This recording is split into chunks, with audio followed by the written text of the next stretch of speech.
पंचमी महामहोत्सव की, श्री गुरुदेव भगवान की, श्री जानकी मंदिर महल सरकार की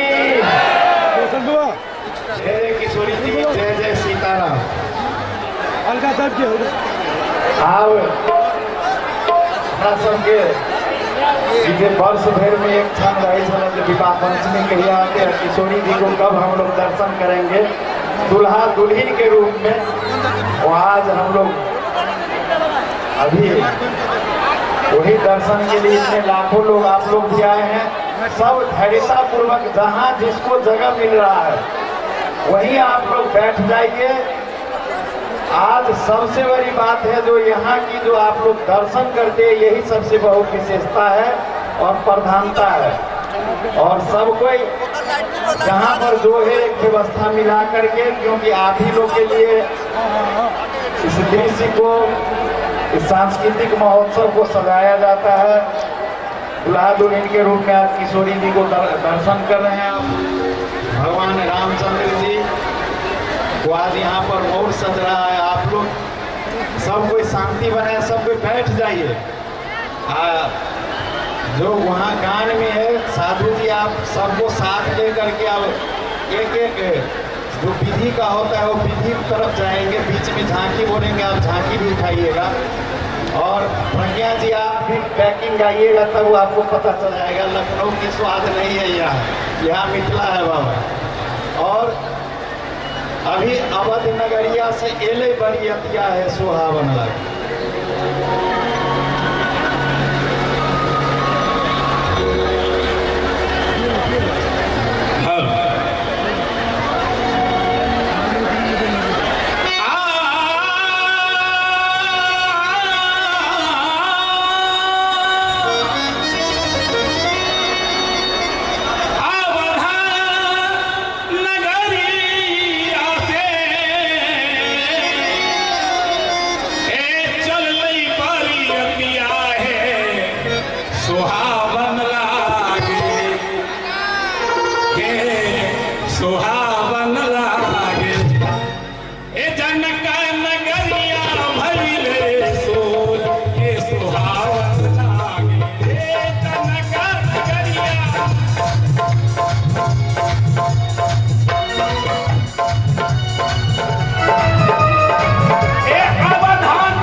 जनका नगरिया भैले सोर हो सुहावन लागे।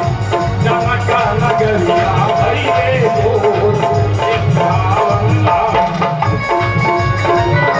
आप लोग ताली से साथ दीजिए, अभी आगे ताली से साथ दीजिए। अरे मंच पर जो बैठे हुए भैया ताली तो जा सकते हैं। रोशन बाबा थोड़ा सा माइक की इधर भेज दीजिएगा। रोशन बाबा माइक की इधर भेज दीजिएगा।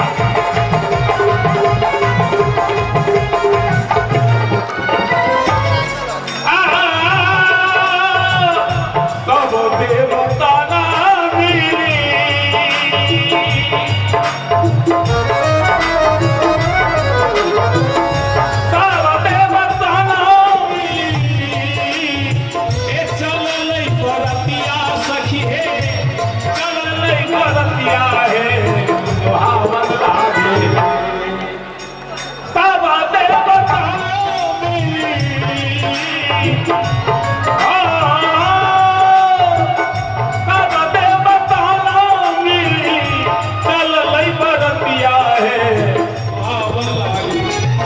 बजवा बजइए खाना के सुहावन लागे।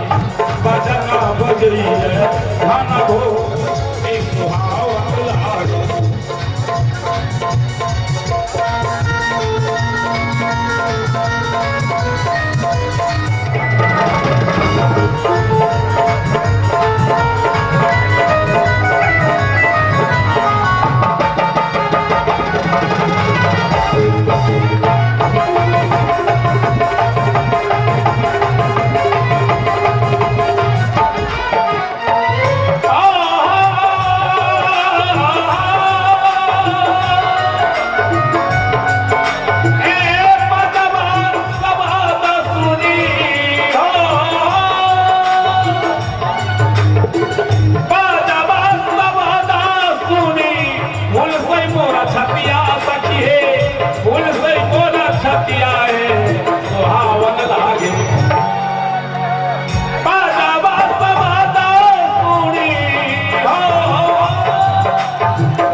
सुहावन लागे एगो सनी से भइले बाजू हे सुहावन लागे एगो सनी से भइले बाजू हे सुहावन लागे एगो सनी से भइले बाजू हे सुहावन लागे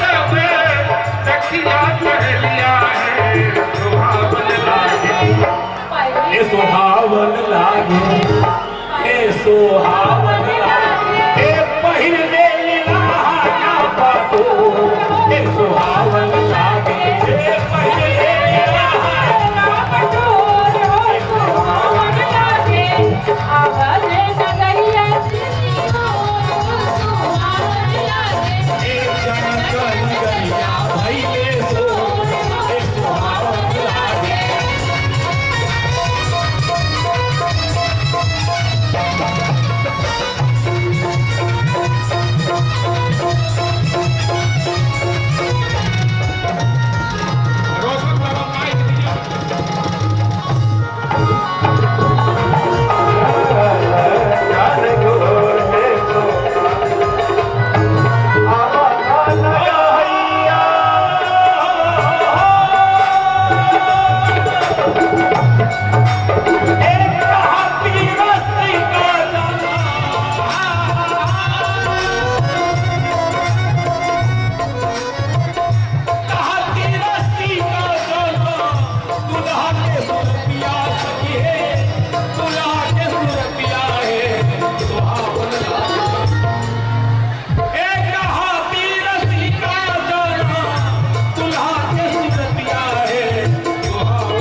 सुन सजनी हमार, सुन सजनी हमार, दुल्हा आयल छाती द्वार, दुल्हा आयल छाती द्वार, धीरे लागल अपार, तारा हारा दियो न खपार के। सुन सजनी हमार, दुल्हा आयल छाती द्वार, धीरे लागल अपार, तारा हारा दियो न खपार के।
सुनो सजनी हमार, दुल्हा आयल छाती द्वार, धीरे लागल अपार, तारा हारा दियो न खपार के।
महारानी के मुड़ी में एगो धोती बांध एगो महारानी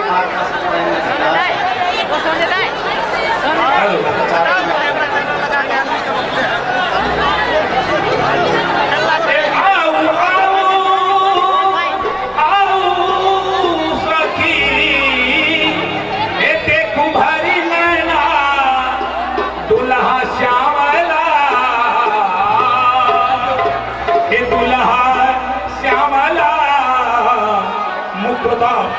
नैने छथिरो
मिथिला धाम की, श्री जनकपुर धाम की, श्री अवर धाम की।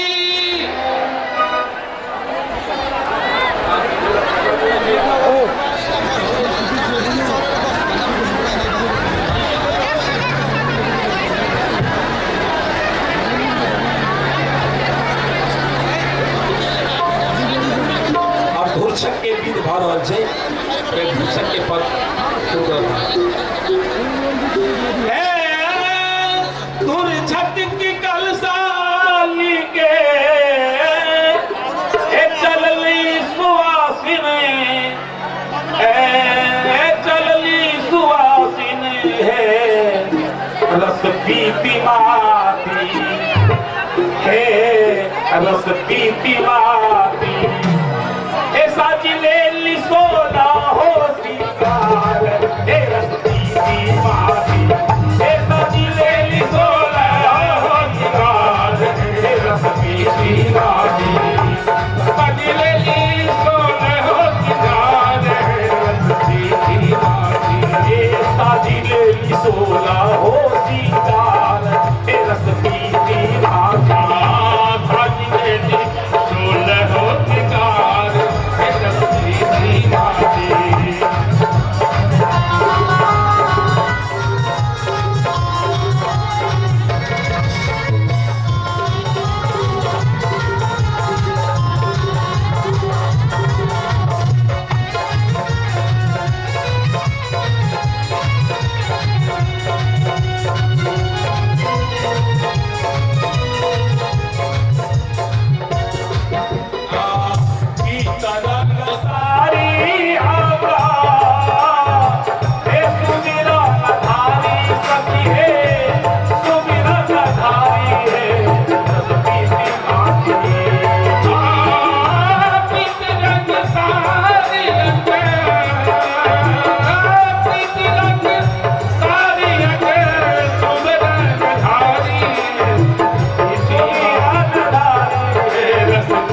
इस्लामी सभी शक्ति के लिए वहां आते हैं और क्या कहते हैं, जनवासा में रंग बरसे, जनवासा में रंग बरसे, जनवासा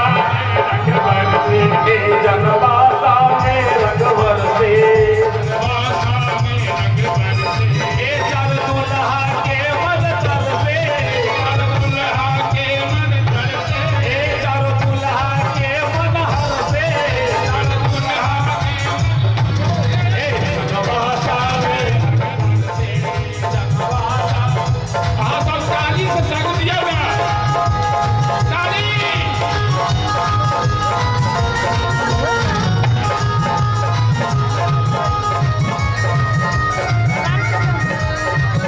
दिल खोल के ताली बजाइए। जनवासा में रंग जय हो, जनवासा में रंग बरसे, रंग बरसे हो रंग बरसे।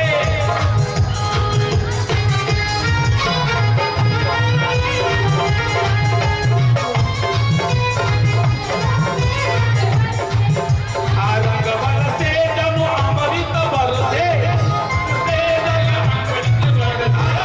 बरसे जनु अमृत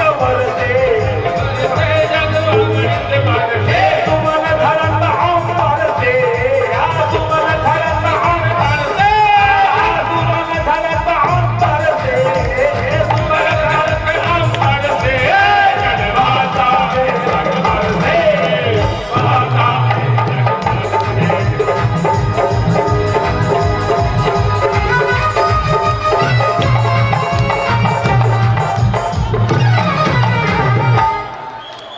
आजू मिथिला नगरिया बधैया बाजे, आजू मिथिला नगरिया बधैया बाजे, आजू मिथिला नगरिया बधैया बाजे, आजू मिथिला नगरिया बधैया बाजे।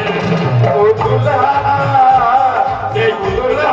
नवाले रघुवैया है, बधैया है, ओ दुल्हा नवाले रघुवैया है, आज मिथिला बाजे बधैया है, आज मिथिला बाजे बधैया है।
जी है श्वेता चौधरी में स्वागत भी करता हूँ। इस मास पर विवाह महोत्सव देखने आए हैं।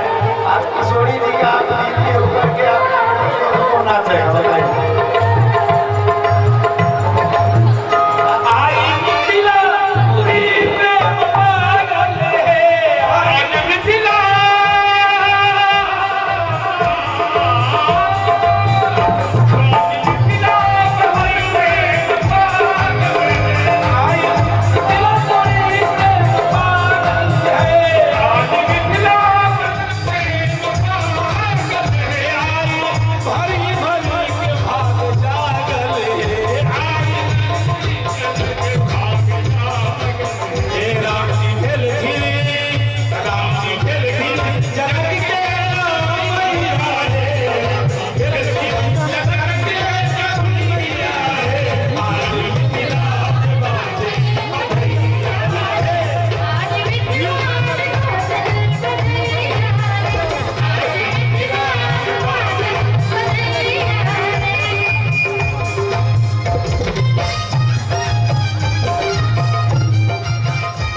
भारतीय दूतावास से कार्यकारिणी राजदूत साहब हम लोग के बीच में आए हैं। राजदूत साहब आए हैं, आप लोग जोरदार, क्योंकि नेपाल भारत का एक बहुत बड़ा संबंध है जो किशोरी जी और बिहार सरकार से हम लोग एक बात किए हैं। अभी हम लोग एक इस मंच पे हम लोग बारात के रूप में ही देख दर्शन करते हैं और आज प्रतिनिधित्व करने हमारे इस किशोरी जी मंच पे आए हैं। जनवासा में रंग बरसे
हमारे भारी भारी डाला पर भी लाए दी भारी भारी डाला पर भी लाए दी मोद चली गा जय जयकार हे मोद चली गा जय जयकार हे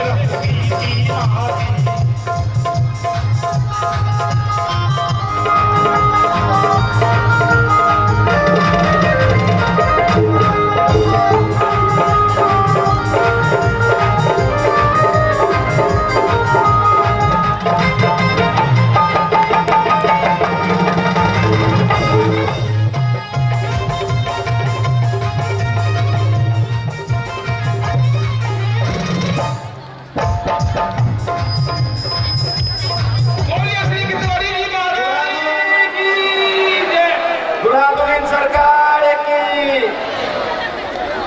हम लोग के बीच में अभी भारत सरकार द्वारा बहुत सारे पदाधिकारी सब रात रूप में आप जानते ही है, अयोध्या और मिथिला का संबंध है सदियों से। ये राम जी और किशोर जी के नाते हम लोग प्रत्येक वर्ष अतिथि की तरह हम लोग स्वागत करते हैं। और कोविड के समय में 2 वर्षों से भारतीय दूतावास से नहीं आया था, ऐसा मंच भी नहीं सजा पाए थे। इस बार किशोरी जी की कृपा हुई, हमारे मैडम आए हैं हम लोग के बीच, जोरदार ताली से स्वागत कर दीजिए। और साथ में खास सेक्रेटरी हमारे रोहित सर आए हैं, हमारे काउंसलर जनरल नीतीश सर आए हैं, हमारे सेक्रेटरी सचिव वहाँ के ही काउंसलर जनरल ऑफिस की शैलेंद्र सर आए हैं। साथ में हमारे प्रत्येक वर्ष शोभा बढ़ाने के लिए अभी तो किशोरी जी मंत्री पद दिए हैं, हमारे शत्रुघ्न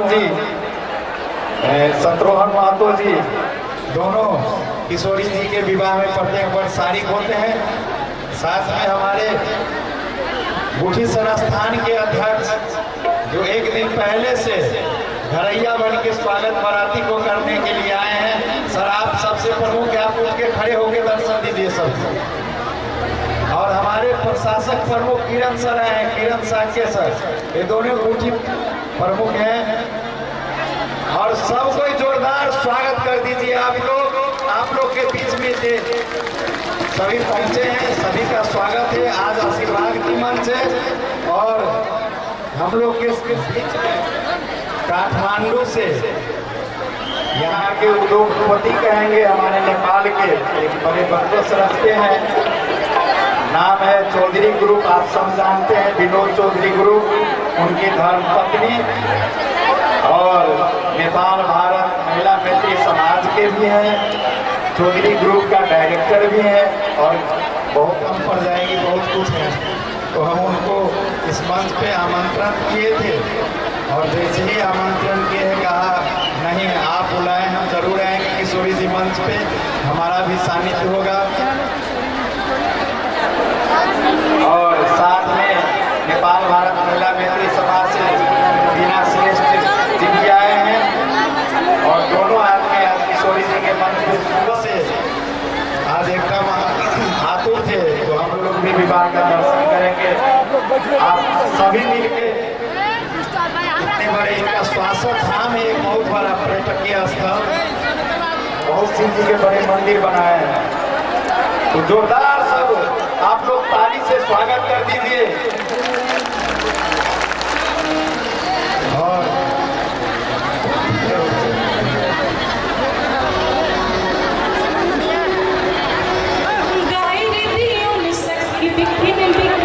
सारिका चौधरी, देखिए हम सारिका चौधरी जी हैं, यही है हम लोग के बीच। वैसे चंदा जी इनको भाभी बोलते हैं, जनकपुर के बेटी हैं, माननीय जी भी हैं, तो जनकपुर के बेटी इनको भाभी बोलते हैं, तो फिर इंटरनेशनल भाभी हो जाएंगे। जय जय किशोरी जी। दुल्हा सरकार के पिताजी को भी कुछ सुना दीजिए, दुल्हा सरकार के पिताजी को कुछ सुना दीजिए। सखी बिखने बिखने, सखी बिखने बिखने।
लोग के बीच में किशोरी जी के मंच पे हमारे मुख्य श्रीमान उच्च न्यायालय के मुख्य श्रीमान जी भी पधारे हैं और किशोरी जी की दर्शन के लिए विवाह उत्सव में दोनों दाम्पत्य जीवन से आए हैं। मैं उनको तहे दिल से स्वागत करता हूं। हम लोग के बीच में उच्च न्यायालय के रवि अरियाल श्रीमान जी आए हैं और साथ में और भी श्रीमान सब हैं। जो भी है सभी को मैं और जो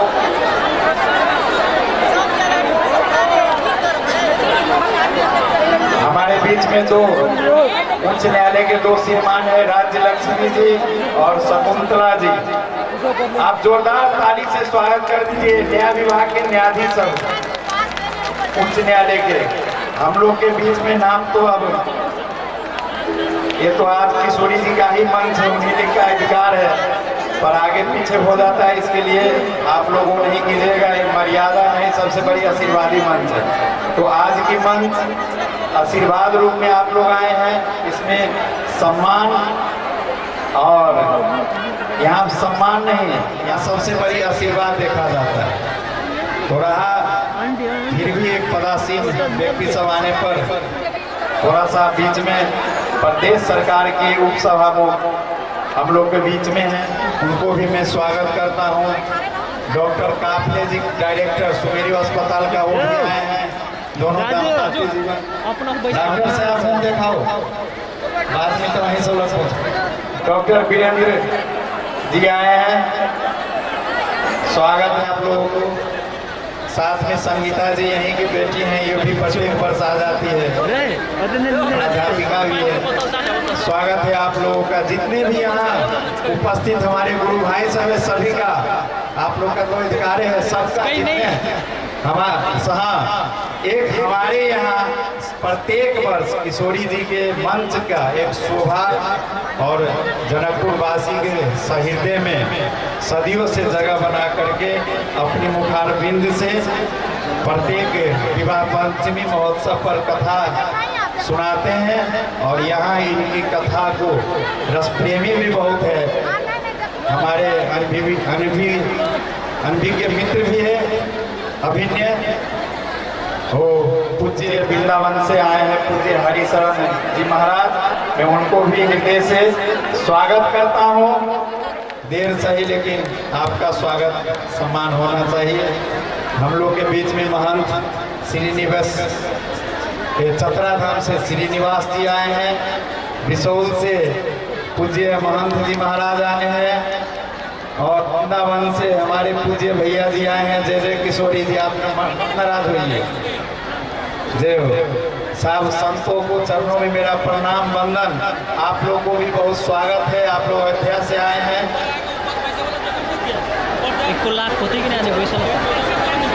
बहुत सारे संत महाराज हैं, सभी संत महाराज के चरणों में किशोरी जी की ओर से आप लोग बारात के रूप में हो, पहला प्राथमिकता आप लोग का होता है। सभी के चरणों में मेरा वंदन प्रणाम और बहुत बहुत स्वागत है आप लोग को। जोरदार ताली से स्वागत कर दीजिए। बोलो संत जी महाराज की,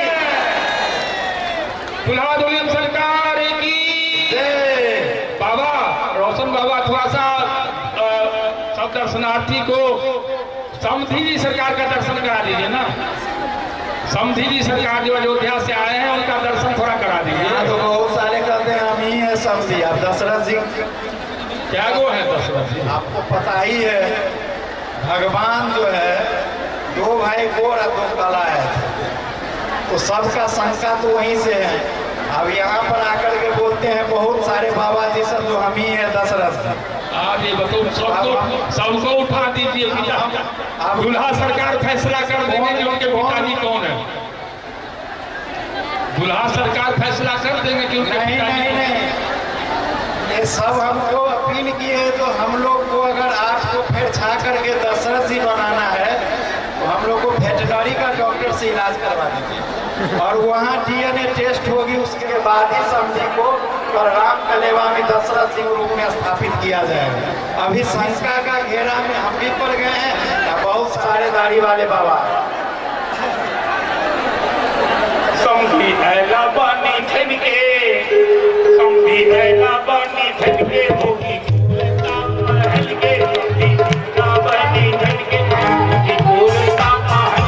हम सब करे छी पूछा, हम सब करे छी समधी गीत सुनब की गाय, गीत सुनब की आखी आखी दुल्हन सुनब बेटा के दिया, आखी दुल्हन सुनब बेटा के दिया। ताली से स्वागत कीजिए समधी जी का, सर्वाधिक ताली बजाइए।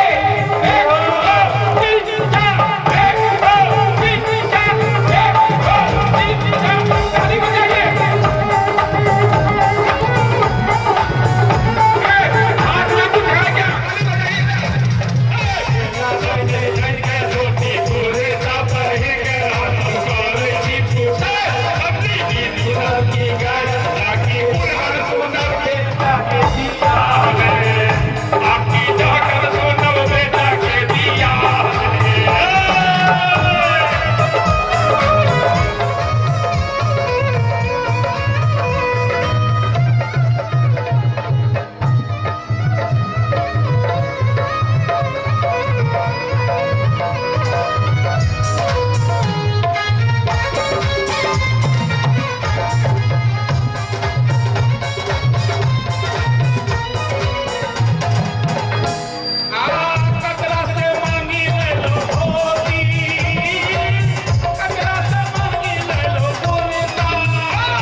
सब अयोध्या के बाबा सब कपड़ा उपड़ा खोल के आए हैं, कहा जरा पूरे में सिलाया हुआ होगा।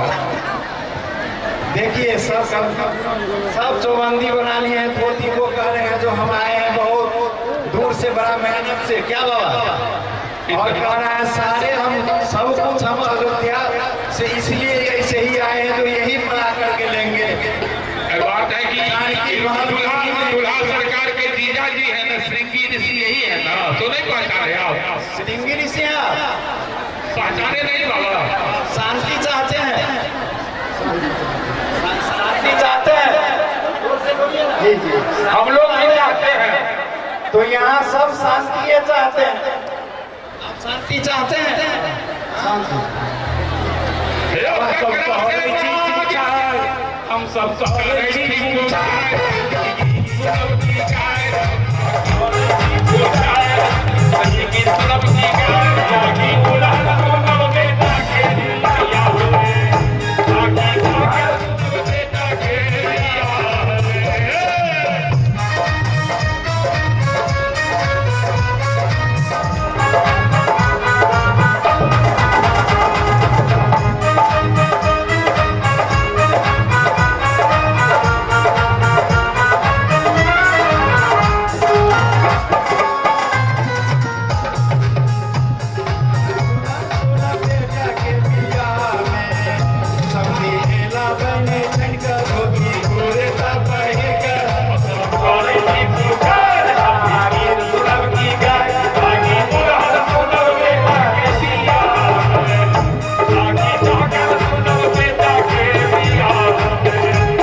तो हम लोग को क्या कहेगा लोग बताइए। देखिए मुंह छुपा तो रखना पड़ेगा, छुपा के बैठे हुए अभी तक अपना दर्शन नहीं दिए हैं। हमारे यहाँ लखनऊ से भी जो आए हैं, हम अयोध्या के हैं और हम राम जी के बहन हैं। हम कहे तुम राम, वो बदल लिए, पार्टी बदल लिए, राम जी के बहन बन के आए हैं। प्रज्ञा पाठक जी आप देख लीजिए, बहुत अच्छे शास्त्रीय संगीत के भी लखनऊ से हैं, प्राध्यापिका भी है और बहुत अच्छे गाते हैं, गाने के लिए भी आए हैं और राम जी के बहन के रूप में भी आए हैं। जोरदार ताली से प्रज्ञा पाठक जी को स्वागत कर दीजिए। इस मंच में इतने दूर से आए हैं। हम लोग के बीच में अभी प्रदेश सरकार के आर्थिक कानून मंत्री भी भरत शाह जी आए हैं। आंतरिक गृह मंत्री भी बोलेंगे तभी चलेगा, यहाँ आंतरिक महिला कानून मंत्री है भरत शाह जी।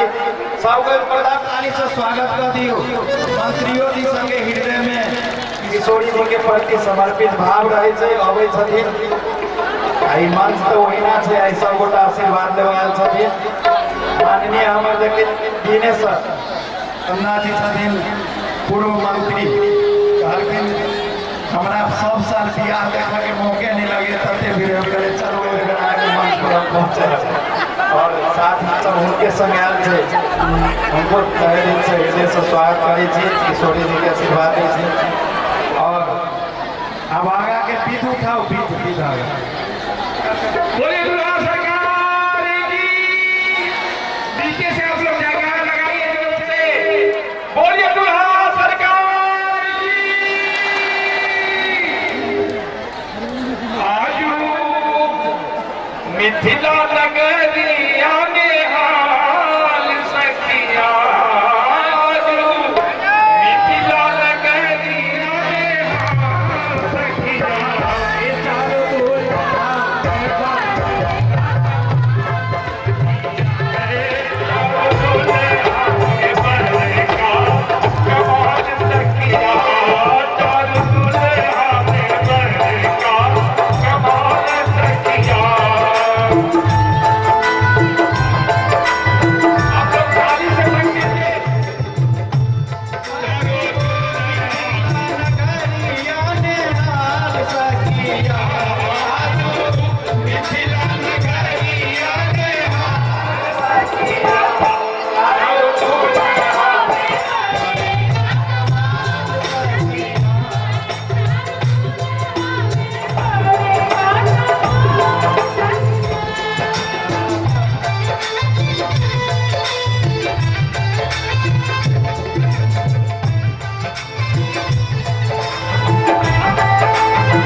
समझ लीजिए संसार में आपको नाचना पड़ेगा। सांसारिक मंच नहीं है। अगर सांसारिक मंच से छुटकारा पाना हो तो किशोरी जी के मंच पे नाचिए। सांसारिक नाच नाचने से क्या फायदा है?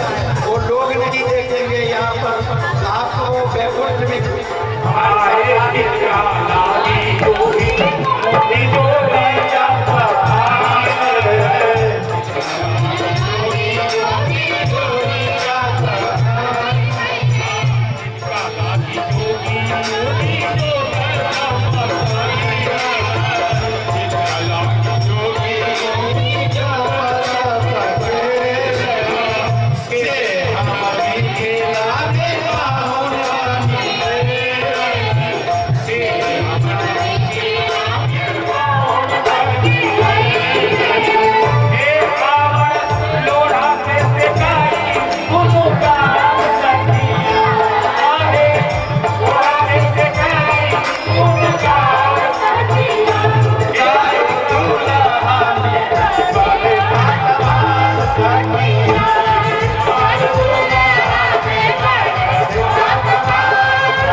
आशीर्वाद लेकर जाइए।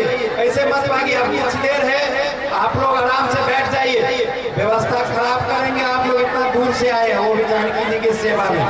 बताइए, बैठिए बैठिए मैया, बैठो बैठो, बैठ जाओ। इतने साधु संत हैं, सबका आशीर्वाद लेके जाओ, बैठो, ऐसे मत जाओ, बहुत दूर से आते हो। बैठिए बैठिए, सब बैठिए, आराम से बैठिए, कुछ देर और है, आप लोग बैठिए।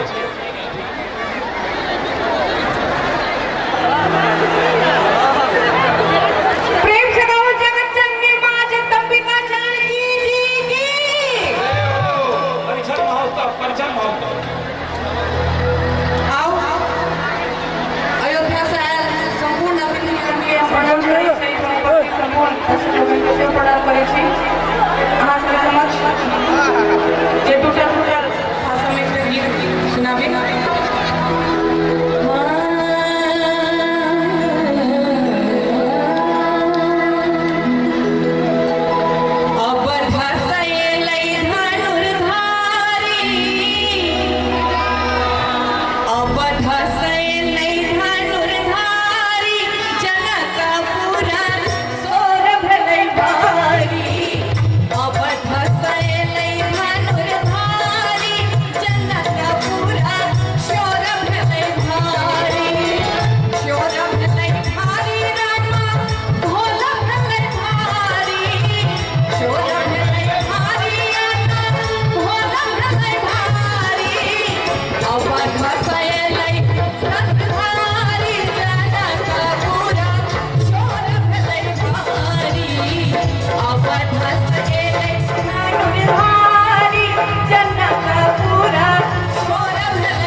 यहाँ इस क्षेत्र का सांसद भी है, देश के सर्वश्रेष्ठ नेता भी हैं, और पूर्व मंत्री भी हैं राजेंद्र महतो जी, अभिभाषक भी आए हैं, यही जनकपुर के सांसद हैं। सबको जोरदार ताली से स्वागत कर दीजिए। उनका दोनों धर्मपति आए हैं और आज हम बोले हैं, बोले नहीं है, सत्य है कि सोई जी का मंच है। यहाँ जो नहीं नाचा तो संसार में भैया नाचोगे, इसलिए नाच को यहाँ नाच नहीं है, यहाँ भाव है। आप शुरू कीजिए। एक तन गोर सखी एक तन कारी,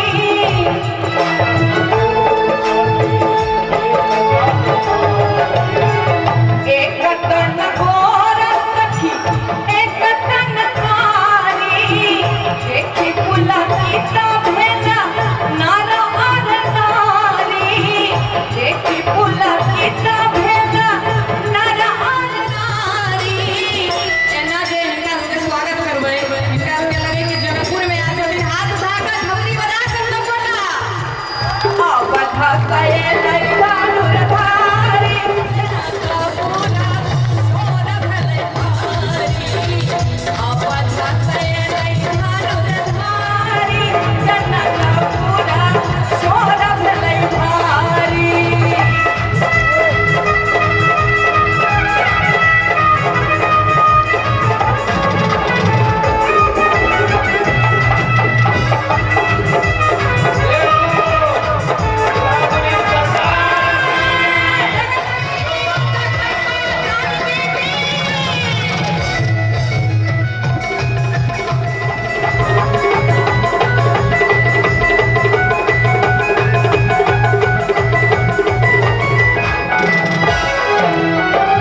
राजा जनक आनन भारी,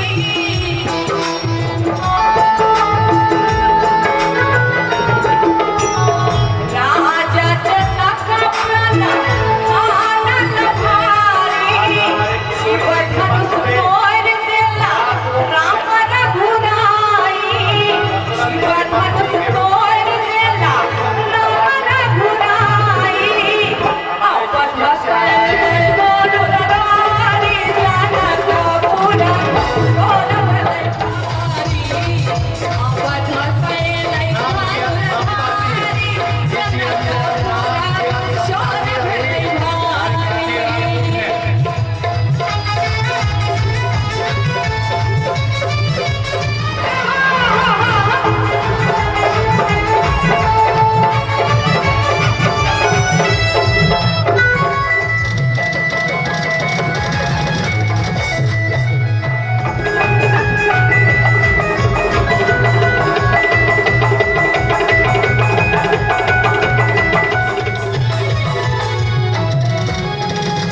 गिरिजा पूजना सिया केली फुलवारी,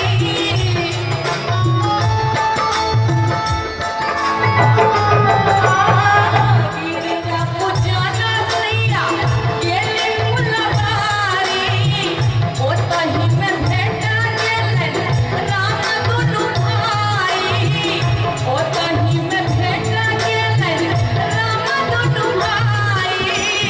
आइ किशोरी जी के बियाह छाई, सब गोटा हाथ उठाकर जनकपुर में लगे कि जनकपुर में बियाह पंचमी उत्सव भरत छै। एको गोटा छूटक नहीं चाही हमर मंचो पर, जते हमर देव तुम भावे छै सब गोटा हाथ उठाकर अवध सये लई भानुर धारी, जनकपुरा सोर भले भारी, अवध सये लई भानुर धारी, जनकपुरा सोर भले भारी, सोर भले भारी रामा सोर भले भारी, सोर भले भारी रामा सोर भले भारी, अवध सये लई भानुर धारी,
दशरथ जी को 2 घोड़े हुए हैं, 2 काले हुए हैं। शंका तो अभी भी है जनकपुर वासी का, लेकिन हमारे गुरुदेव सरकार बोले हैं कल DNA टेस्ट होगा बाबा साहब, वो भी वैज्ञानिक डॉक्टर से। ई महर किशोरी मोरी पूनमा ई डोरे, ई महर किशोरी मोरी पूनमा ई डोरे, ई महर किशोरी मोरी पूनमा ई डोरे।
अयोध्या में आपको पता है, अयोध्या वाले जो होते हैं बहुत बड़ा चोर होते हैं। देखिएगा भैया आप लोग का बैग कोई न ले जाए। मिथिला में भी आए थे तो भगवान राम ने चोरी की है। सभी सखियों का, जनकपुर वासी का दिल चुरा से हमारे पाहों ने राम जी डोरे,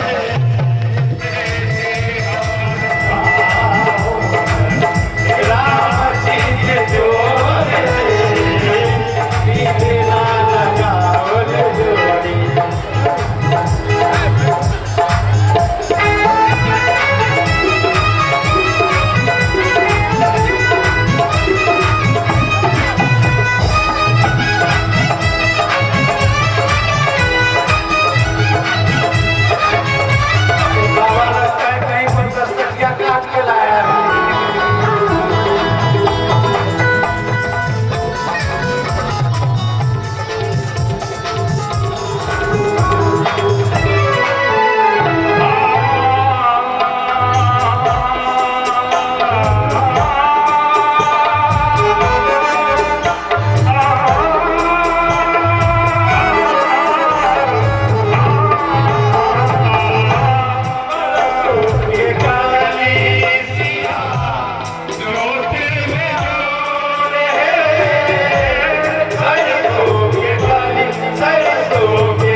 किशोरी जी का शादी में है, अभी कोई किसी को नहीं उठना है।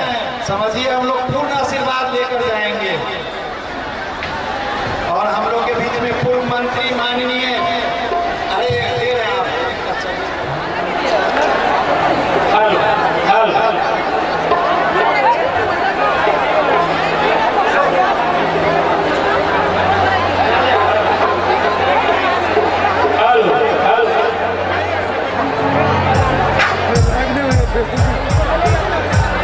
हम लोग के बीच में पूर्व मंत्री और माननीय जनकपुर का बेटी भी है, यहीं पर पास में इसका है। सब बेटी सब का राज है यहाँ पर भाई, बेटी प्रधान है। सबसे बड़ी बात है हमारे मिथिला एक किशोरी जी लेकर के पहचान है और बेटी प्रधान है। सबको जोरदार ताली बजा के समाजवादी ने दूरी हाथों दिया है। अब्दुल्ला सरकार का अंदर का परीक्षण होगा, आंगन में पहुंचने के बाद का परीक्षण होगा। आंगन में पहुंचने के बाद के परीक्षण का भी किया जाए। आनंद आनंद आजू सुबह हो, आनंद आनंद आज सुबह हो, सूरज भय मत सुबह हो,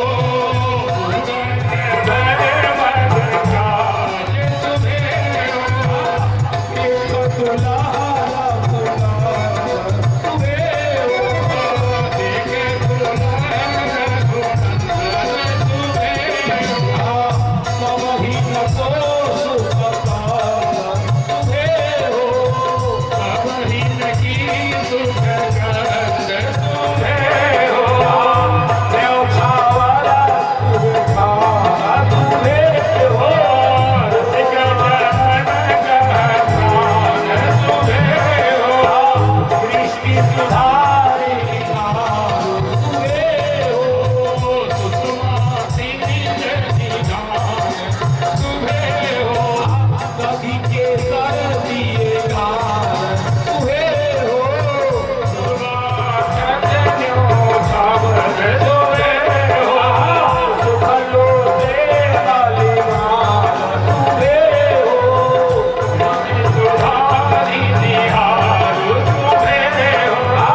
छे तब देखियो अयोध्या से आयल समय समधिनी सब आ दुल्हा ठग वक्त के की कहै छथिन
नमस्कार। विशिष्ट महानुभाव सबसे अपने सबके आगे सबके बैठ रहा हूँ और सबको यहाँ किशोरी जी के जितने भी आए हैं सब आप लोग विशिष्ट हैं।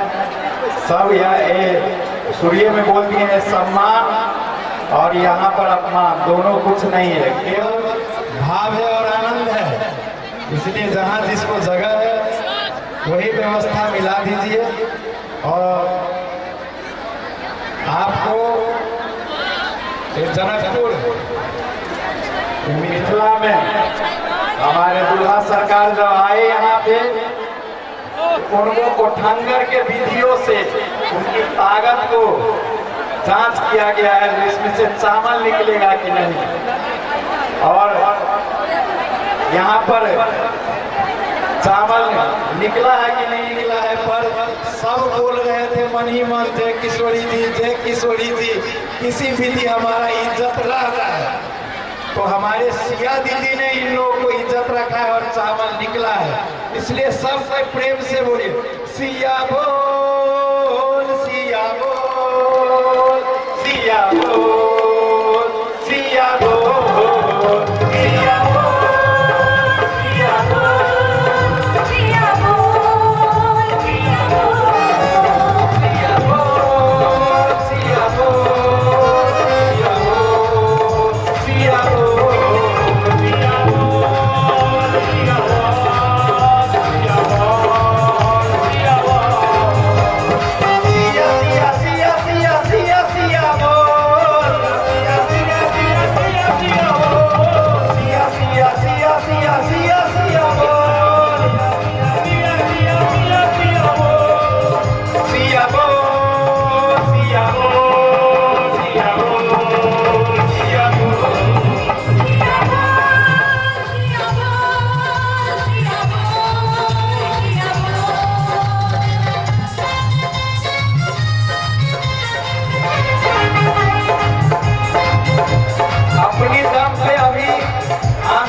अपनी दम पे नहीं बोल रहे थे हमारे वाटिका में, जैसे किशोरी जी के वो क्षण जहाँ पर अपनी वहाँ पर मर्यादा खो गए, नुपुर धुन सुनी और हृदय की बात लखन लाल जी को बताने लगे और हमारे राघवेंद्र सरकार फिर वहाँ पर बोलने लगे सिया बोल, सिया बोल, सिया बोल, सिया बोल।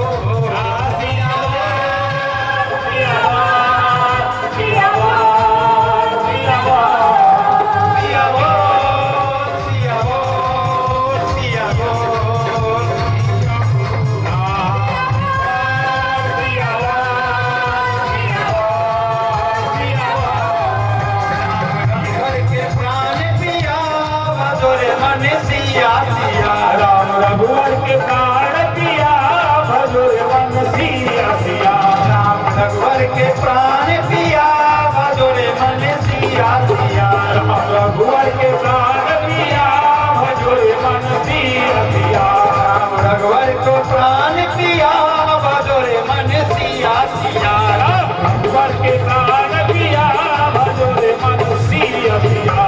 सिया बोलने में कंदू सिया बोल, सिया बोल, सिया बोल, सिया बोल,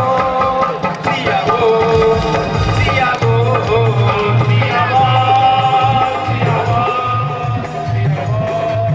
सिया बोल, सिया बोल,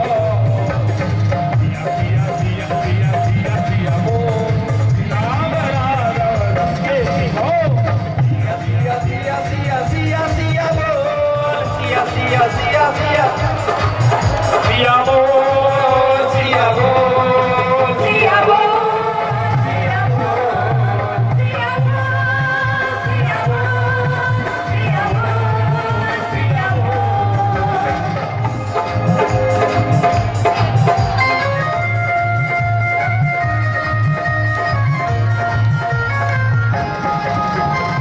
सुंदर मिथिला धाम, एहन सुंदर मिथिला धाम, कहाँ पायल दोसर धाम, कहाँ पायल दोसर, हे दुल्हा दुल्हन सीताराम, जगत दुल्हन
तीरथ से पुलगाम हमारा तीरथ से पुलगाम हमारा तीरथ से पुलगाम जफन मिथिला चारू धाम जफन मिथिला चारू धाम शोभित जुगल रूप सियावा जनक पुर शोभित जुगल रूप सियावा जनक पुर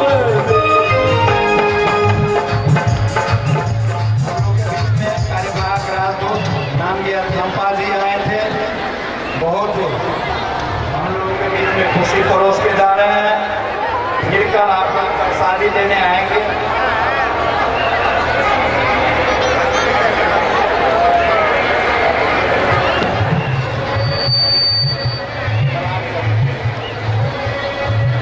और सभी जोरदार तालियों से स्वागत कर दीजिए। जोरदार सभी कोई बोलिए राजनीतिक सरकार की जय।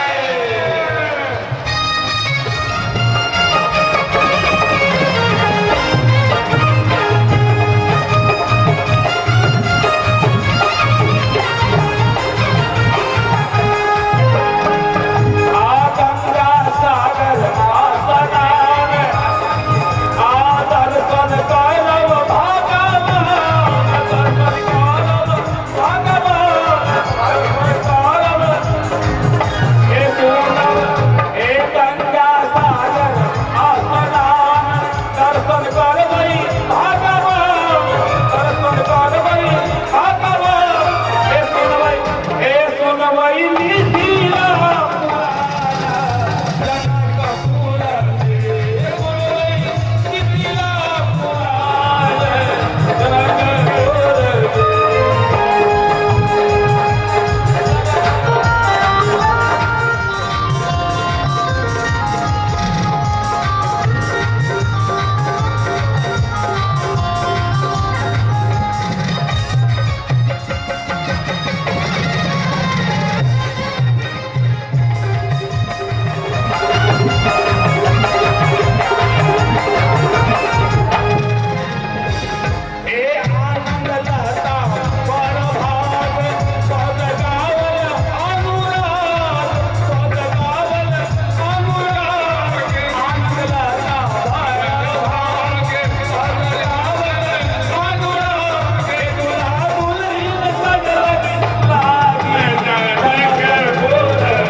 समाज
नाचे सिया अंग नैया है रघुबर चारों भैया नाचे सिया अंग नैया है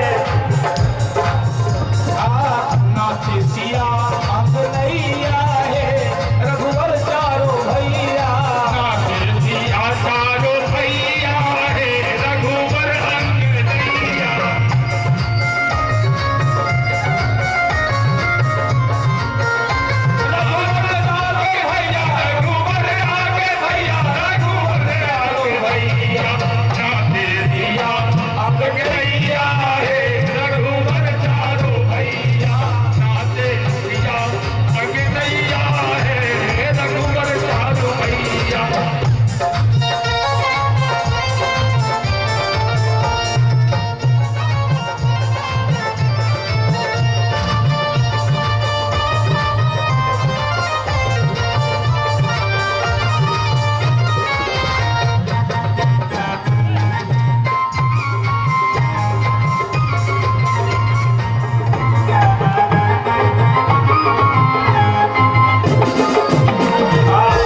सखी चलन सिखावती अग्नि पकड़ सखी चलन सिखावत अंगुरी पकड़ सखी चलन सिखावती अग्नि पकड़ सखी चलन सिखावती मंगलकारी सुनैया है मंगलकारी सुनैया है रघुवर चारों भैया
खबरदार भैया।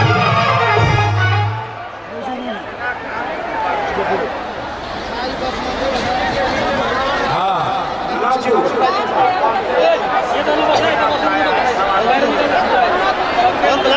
बहुत डिस्टर्ब करो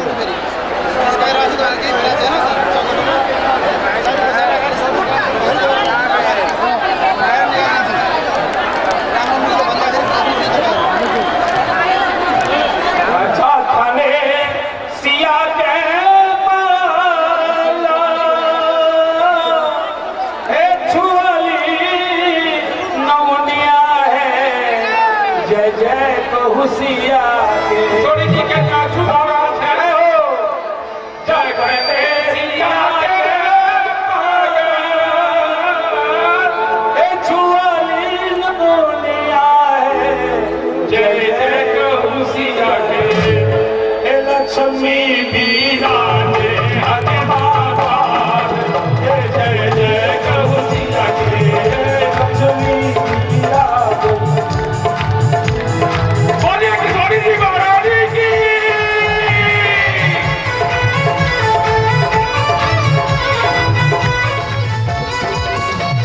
हे लक्ष्मी बिराजे हरे बाबा, जय जय कहुसिया के।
श्री किशोरी जी की, दुल्हा-दुल्हन सरकार की।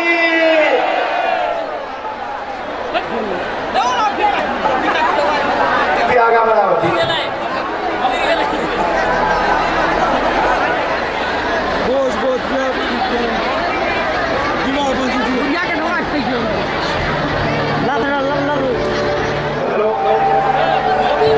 जब से आए रघुवर सरकार मिथिला, जब से आए रघुवर सरकार मिथिला, तब से उत्सव ही उत्सव लगातार मिथिला, तब से उत्सव ही उत्सव लगातार मिथिला, तब से आए हैं रघुवर सरकार मिथिला, तब से आए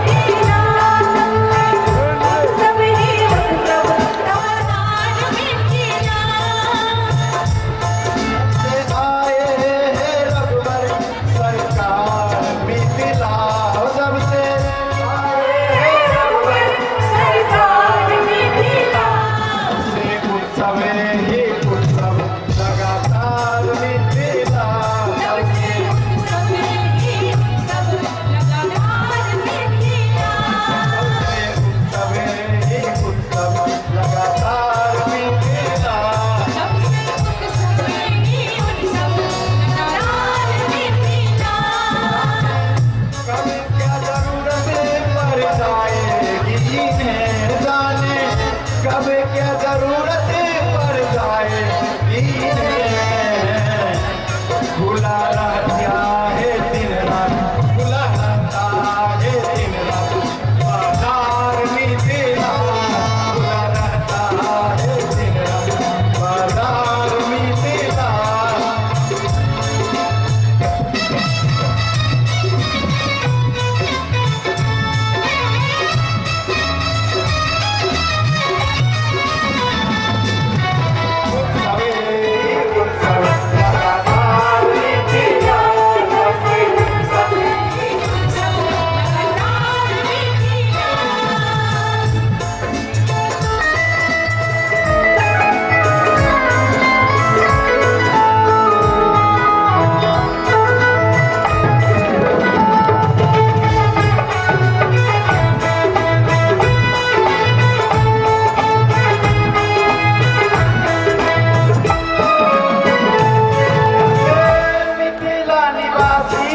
सुनाते वही मिथिला निवासी भी सुनाते वही, जाते दुल्हा जी भी उछले, जाते दुल्हा जी उछले, बाजार मिथिला, सबसे उत्सव ही उत्सव लगातार मिथिला, से उत्सव ही उत्सव लगातार मिथिला, सबसे आए सरकार मिथिला,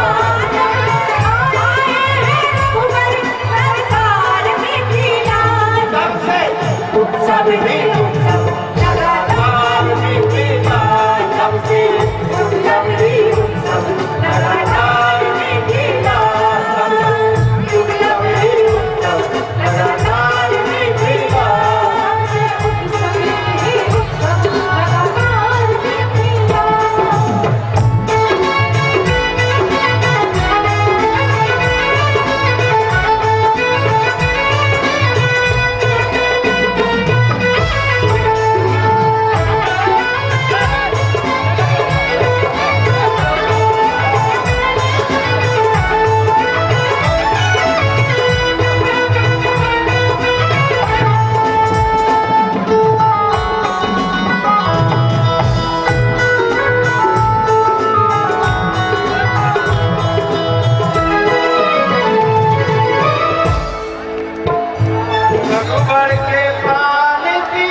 हरे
दूल्हा यही भवनिया है चारू दूल्हा भवनिया है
सब देख रहे हैं यहीं के लोग। गांव घर में आप लोगों को भी शादी होता है, दुल्हा दुल्हन के साथ बैठिए जरा, सवाल पूछते हैं। जहाँ जो है कृपया बैठ जाइए, मर्यादा बना के रखिए। सब कोई बैठिए, जहाँ जिसका जगह था वो बैठ जाइए। बैठिए। विवाह के बीच संचालन में कठिनाई हो रही है, आप लोग बैठ जाइए। जहाँ जो है बैठ जाइए। अभी बहुत सारा चीज बाकी है, बहुत सारा कार्यक्रम बाकी है। अगर पूरा आनंद लेना चाहते हैं तो बैठ जाइए, नहीं तो कार्यक्रम बंद हो जाएगी। नवरंग मणि नाचे सुकली सोहरिया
रश्मि जी आएगा उसी टूटा सोहर निकल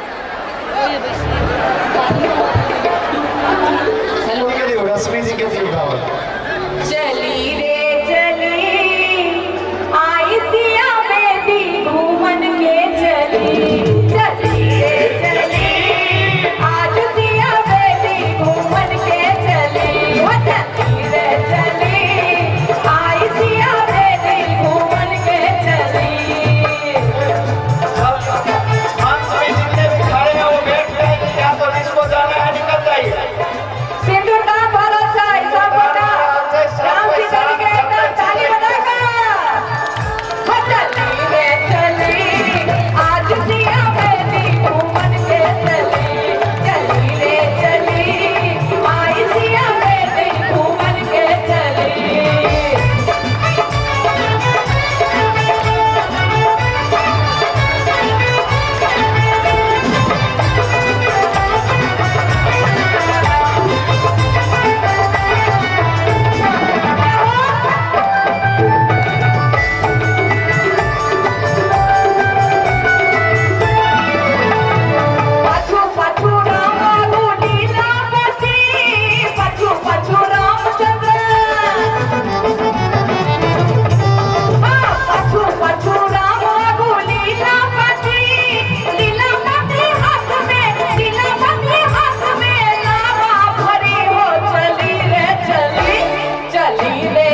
जाई सर हो जाई महल से दौरी सर हो जाई महल से दौरी सर हो जाई महल से दौरी सर हो जाई हे प्रजावती रे सदा रमणे प्रजावती है बिछिया साथ लेना होगा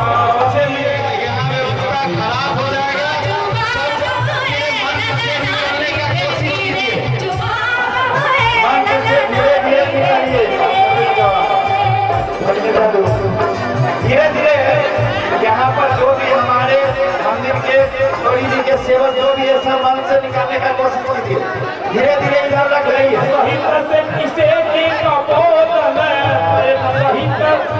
प्रेम सहित से किसे की कपोल में यहाँ चलिए मंदिर में मिलेगा मंदिर में की है तेरी धावती है दुल्हा धीरे धीरे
कृपया मंच खाली कर देबै अपन अपन मंच खाली कर देबै कमन सवारी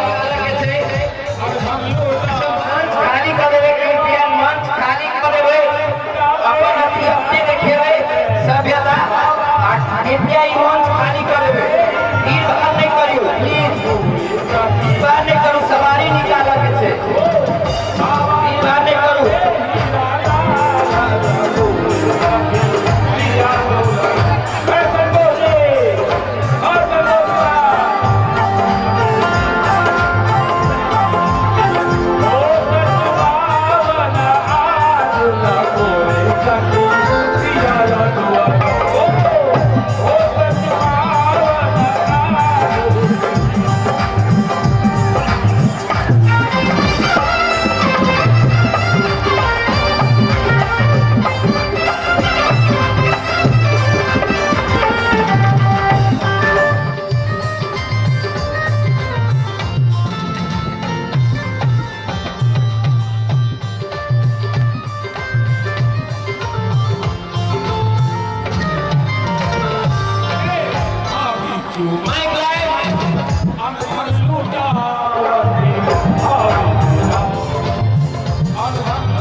मंडप में से जे कोई फूल उतारवे ओकरा पाप लगत काहे मंडप में फिर राम करेवा हेतै अहाँ सब मंडप के नहीं तोड़ियो जे कोई आयल छै एठाम सब मंडप के फूल तोड़े लगी छी गलत बात काहे राम करेवा हेतै अहाँ सब वही में फिर भगवान सरकार एही मंडप पर